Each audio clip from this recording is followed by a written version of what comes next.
The U.S. auto industry is in serious trouble, and Mexico just made a move that could bring it to its knees. With a single policy change, Mexico has halted exports of crucial auto parts, instantly crippling production in America.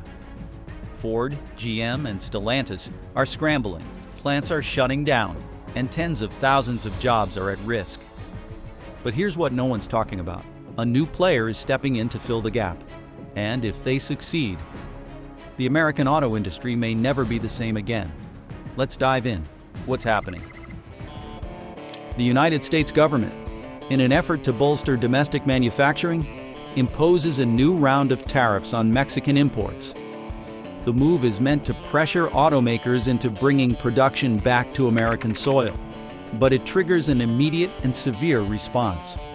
Mexico retaliates by halting the export of critical auto components to the United States, setting off a chain reaction that threatens to cripple the American auto industry overnight. For decades, the North American auto sector has operated under an intricate supply chain system where parts flow seamlessly across borders. The decision by the Mexican government to cut off these exports is not a symbolic act. It is a calculated economic maneuver designed to apply maximum pressure. The American auto industry, valued at over $300 billion annually, relies on Mexico for essential components like transmissions, wiring harnesses, and electronic modules. Without these crucial parts, production lines across the United States grind to a halt. The impact is felt almost immediately. Automakers begin shutting down plants, forcing thousands of workers into sudden unemployment. The stock market reacts swiftly, with shares of major automakers plummeting. Consumers, many already struggling with rising costs, are suddenly faced with skyrocketing car prices. Dealerships warn that inventory shortages could last for months. The scale of the disruption is unlike anything the industry has faced in recent history. The United States government is caught off guard by the speed and severity of Mexico's response. What was meant to be a show of economic strength has now turned into a high-stakes standoff. With supply chains crumbling and pressure mounting, the question emerges: can the U.S. auto industry survive without Mexico? The United States has long prided itself on its manufacturing strength. But when it comes to autos, Mexico plays an irreplaceable role. Why the U.S. auto industry can't survive without Mexico? Mexican factories produce a wide range of crucial auto parts, including transmissions, engine components, electronic control units, and battery systems. These components are not easily replaceable.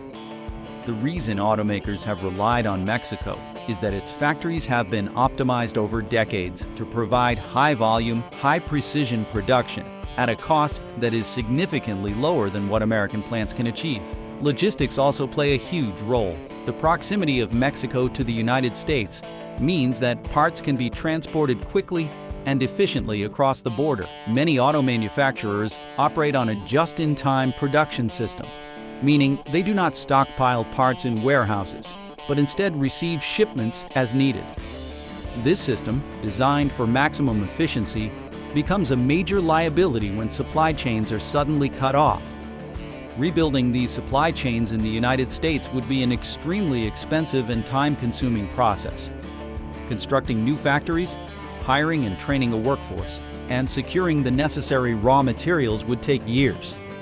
Even if the United States government were to invest billions of dollars into domestic manufacturing, there is no quick fix for replacing Mexico's well-established auto infrastructure. The crisis exposes an uncomfortable reality. While policymakers in Washington talk about reshoring production, the United States is not currently capable of sustaining its auto industry without Mexico. The integration of the North American auto sector runs too deep for a sudden reversal. Without a swift resolution, the crisis will only worsen, leaving automakers scrambling for solutions that may not exist. And as automakers search for answers, the immediate impact of this trade war is becoming painfully clear. Immediate fallout. As the supply chain crisis escalates, American auto manufacturers have no choice but to shut down plants. Factories in Michigan, Ohio, Kentucky, and Tennessee grind to a halt. With no access to transmissions, engine control modules, and other essential components, assembly lines stand still, forcing automakers to send thousands of workers home without pay. Ford, General Motors, and Stellantis are among the first to announce temporary plant closures, citing supply shortages. As days pass without a resolution, these closures become indefinite. Tens of thousands of workers, from factory floor employees to logistics personnel, suddenly find themselves without jobs. The effects ripple across the industry, hitting suppliers, shipping companies, and dealerships hard. Dealerships, which were already struggling with inventory shortages due to previous supply chain disruptions, now face an even more severe crisis. With no new vehicles coming in, prices soar. The cost of both new and used cars spikes dramatically, pushing many consumers out of the market. Buyers who were waiting for better deals now find themselves forced to either pay thousands of dollars more or delay their purchase indefinitely. Rental car companies, which rely on a steady influx of new vehicles, begin running low on fleet inventory. Ride-sharing services, dependent on affordable car leases, raise their fares, making transportation more expensive for everyday Americans. The financial markets also take a hit. Automaker stocks tumble as investors panic over the looming uncertainty. Meanwhile, labor unions begin pushing back hard against Washington, warning that unless immediate action is taken, this trade dispute could result in permanent job losses for American auto workers. What began as a trade maneuver is now spiraling into an economic and political disaster. With the auto industry on the brink, Washington is forced to respond. But can it find a way out of this crisis? Washington's next move. As the economic damage spreads, the political fallout in Washington intensifies. Lawmakers are deeply divided on how to proceed. Some argue that doubling down on tariffs is the only way to force Mexico to back down, while others warn that the longer this dispute drags on, the more damage it will do to American workers and businesses. The White House faces an impossible decision. If it backs down on tariffs, it risks looking weak in the face of international trade pressure. But if it continues the economic standoff, the consequences for American manufacturing could be catastrophic. The United States government must now choose between protecting its manufacturing policies or preventing a full-blown economic crisis. Lobbyists from major auto manufacturers begin pressuring lawmakers to find a diplomatic solution before the industry suffers irreversible damage. Labor unions, once supportive of protectionist trade measures, now fear mass layoffs if the crisis is not resolved quickly. Governors of auto-heavy states like Michigan, Ohio, and Kentucky demand immediate intervention, warning that prolonged plant shutdowns will cripple local economies. Internationally, the crisis is being closely watched. Canada, Japan, and South Korea express concerns, fearing that a prolonged trade dispute will disrupt global auto supply chains. European automakers, who also rely on Mexican components for North American production, begin re-evaluating their investment strategies in the region. The pressure is mounting, and Washington has no easy way out. Some within the administration propose temporary exemptions for critical auto components to allow production to continue while negotiations take place. Others suggest a broader trade renegotiation with Mexico, though such a process would take months, if not years. With each passing day, the crisis deepens.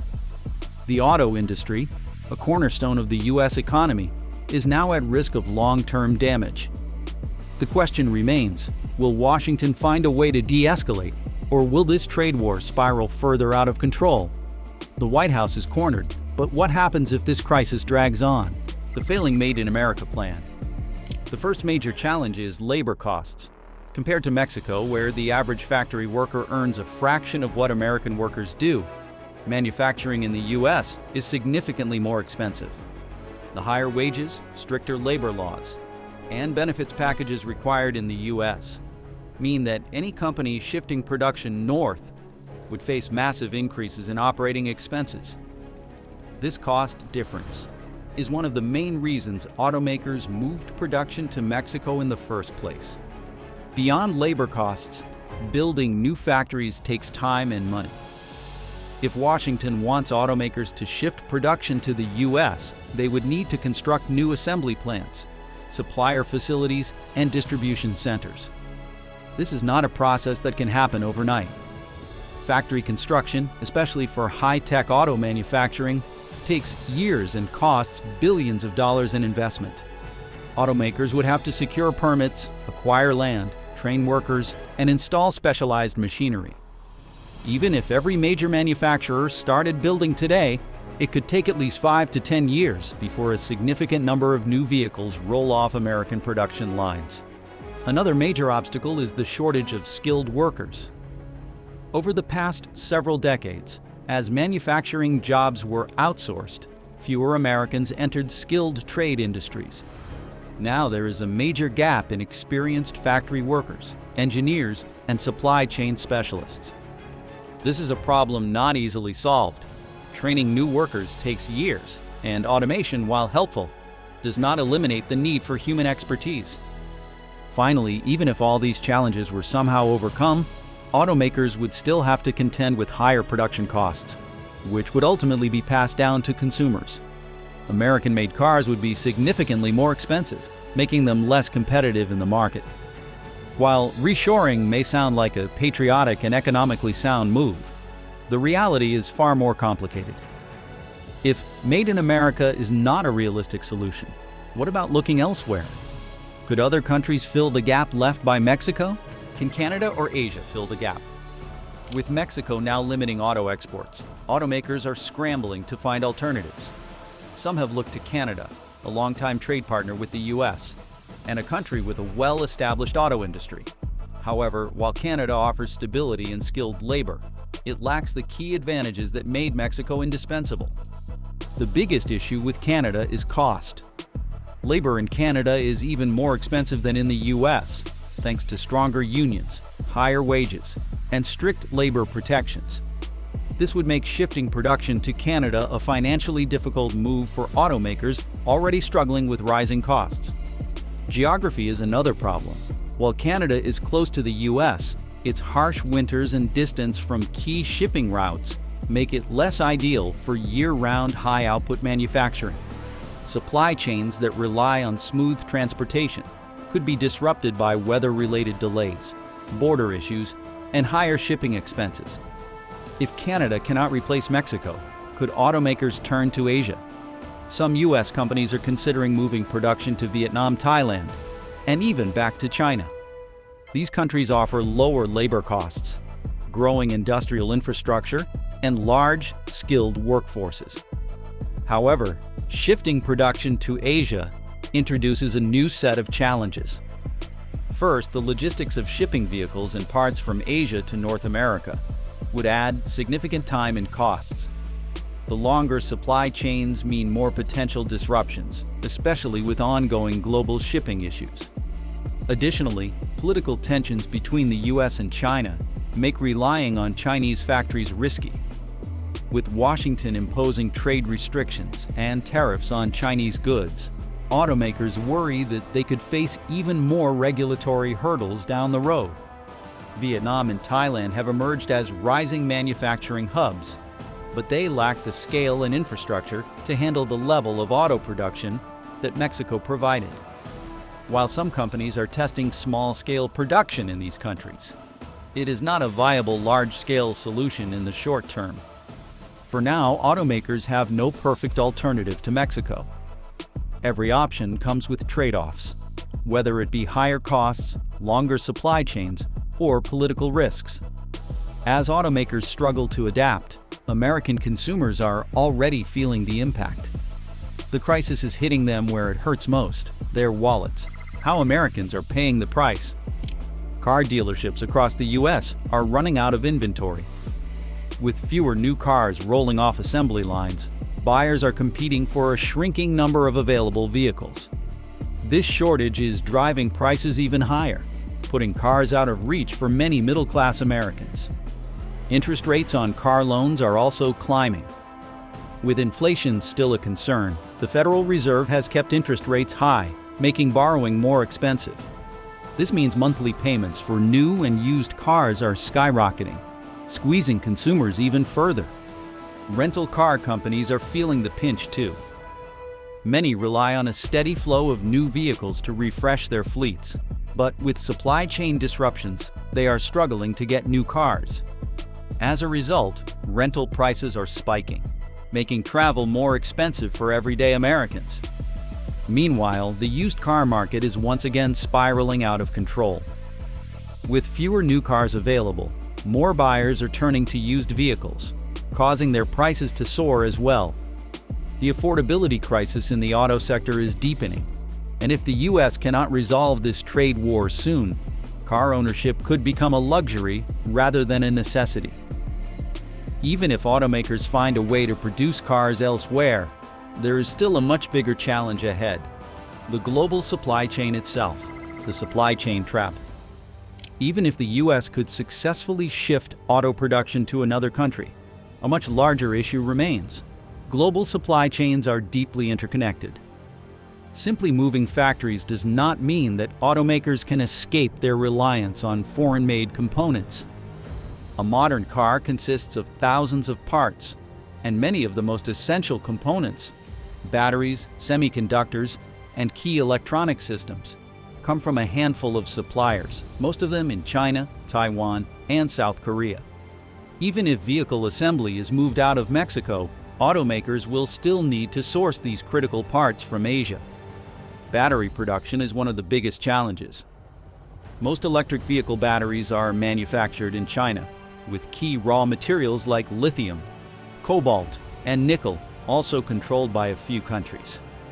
This means that even if American automakers build cars elsewhere, they will still be dependent on global supply chains beyond their control.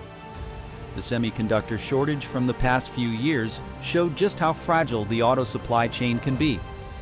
A single disruption at a major chip plant in Taiwan or South Korea can halt production at multiple U.S. factories, causing ripple effects throughout the industry. This is the fundamental flaw in the idea of simply relocating production. Without control over the entire supply chain, the U.S. auto industry will remain vulnerable to international trade conflicts, shortages, and economic instability. If this crisis is not resolved soon, the consequences will extend far beyond just cars. The U.S. economy itself could be at risk, and while the United States struggles with mounting economic instability, Mexico is using this crisis as an opportunity to reshape its position in the global auto industry. New trade partnerships. Mexico is not simply reacting to United States tariffs. It is actively reshaping its economic future. Instead of relying on the United States as its primary trading partner, Mexico is accelerating its trade deals with China, the European Union, and South America. These agreements could fundamentally shift the balance of power in global auto manufacturing, making Mexico an even stronger automotive hub, but without its traditional reliance on the United States. One of Mexico's boldest moves is its growing partnership with China. In recent years, China has been looking for ways to expand its influence in North America's auto sector, and Mexico now presents an ideal gateway. With the United States imposing restrictions on Chinese electric vehicles and battery production, China sees an opportunity to work with Mexico to export vehicles and components indirectly into the United States. Chinese automakers, including BYD and NIO, have already begun investing in Mexican factories, a move that could allow them to sidestep some United States trade restrictions. The European Union is also deepening its economic ties with Mexico. With companies like Volkswagen and BMW operating major manufacturing plants in Mexico, European automakers see an opportunity to expand production and export vehicles globally. If the United States remains entangled in trade disputes, European manufacturers could shift their supply chains to strengthen operations in Mexico and reduce dependence on the United States market. South America, another growing market, is also benefiting from Mexico's trade expansion. Countries like Brazil and Argentina are looking to increase vehicle imports from Mexico, allowing Mexican automakers to diversify their exports and reduce economic reliance on the United States. Mexico's ability to pivot away from the United States is a strategic power play. The country understands that the longer the United States auto industry struggles, the more automakers will be forced to look for alternative production solutions. With Mexico positioning itself as a stable and growing auto manufacturing hub, companies may ultimately choose to expand operations there, rather than deal with the unpredictability of United States tariffs. As Mexico strengthens its global position, the bigger question remains: could this trade war mark the end of United States and European dominance in the auto industry? The end of US and European auto leadership?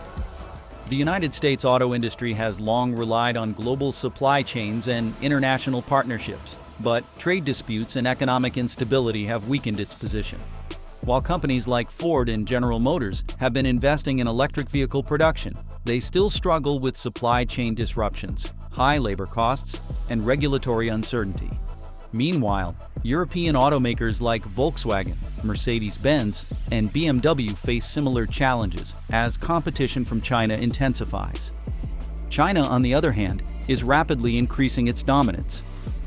By heavily investing in electric vehicle technology, advanced battery production, and next-generation manufacturing, China is not only outproducing Western automakers, but also setting the future of the industry.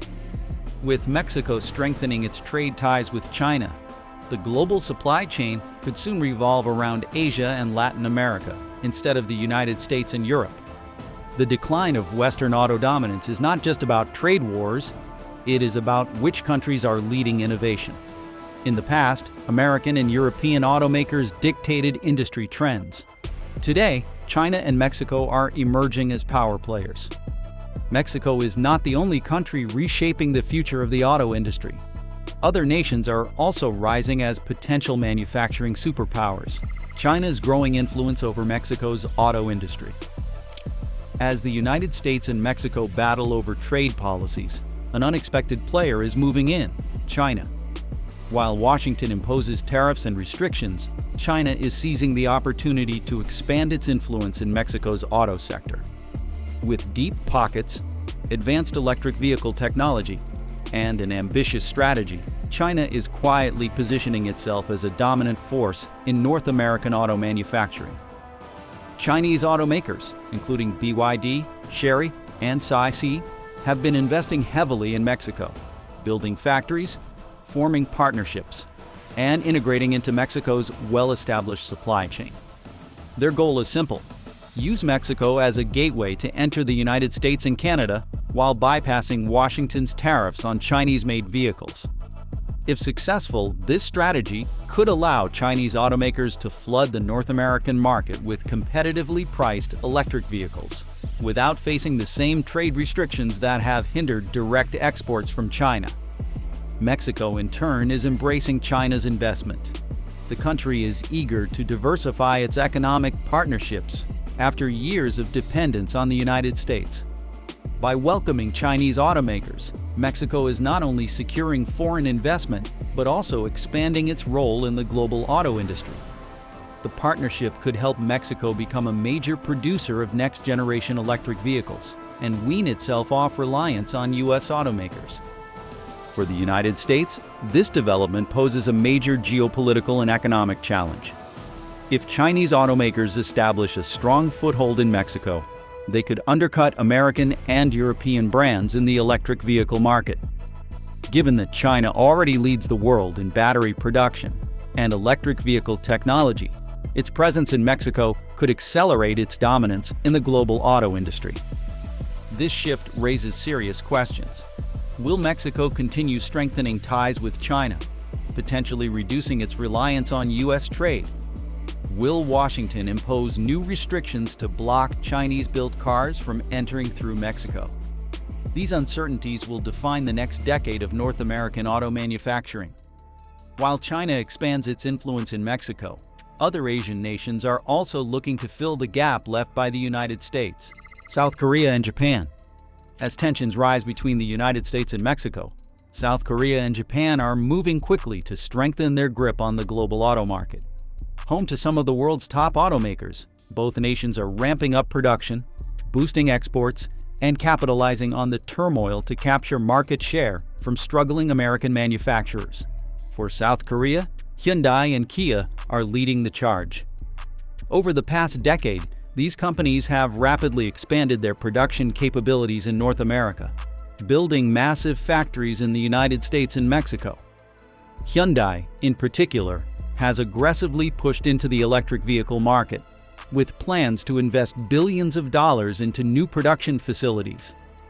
If the US-Mexico trade war continues, South Korean automakers could capitalize on supply chain disruptions, filling the gap left by American brands. Japan, on the other hand, has a long history of strategic adaptability. Automakers like Toyota, Honda, and Nissan have spent decades refining their production processes, allowing them to quickly adjust to shifting global trade dynamics.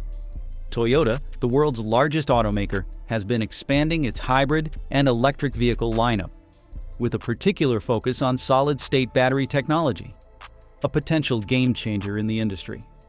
One key advantage for South Korea and Japan is their existing infrastructure in North America.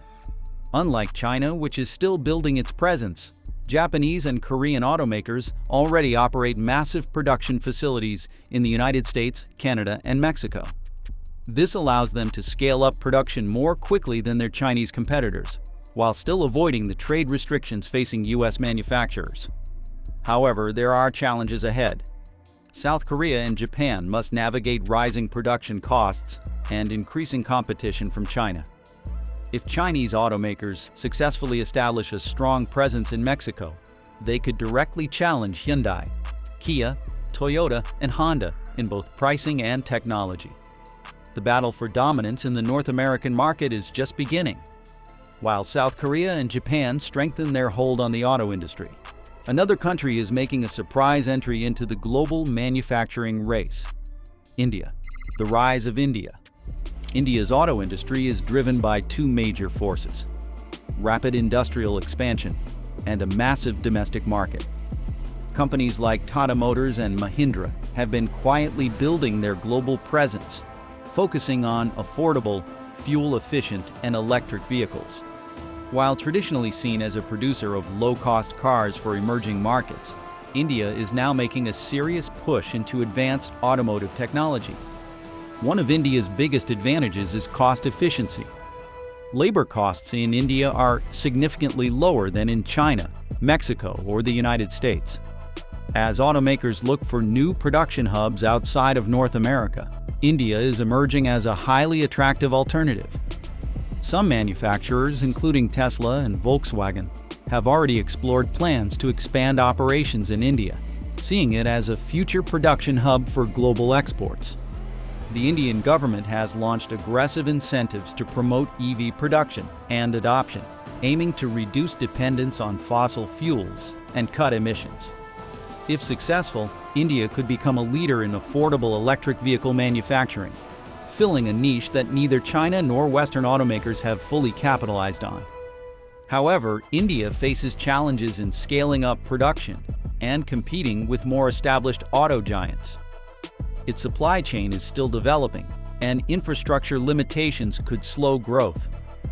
Additionally, while India has strong domestic demand, it will need to expand exports significantly to compete on a global scale. Despite these obstacles, India's trajectory is clear. It is on the path to becoming a major force in global auto manufacturing. With strong government support, a growing technological sector, and increasing foreign investment, India may soon become a key alternative to Mexico and China. The future of the auto industry is being rewritten. Will the United States reclaim its dominance, or is this the end of an era? What do you think? Is this the beginning of a new world order in car manufacturing, or can the United States make a comeback? Drop your thoughts in the comments.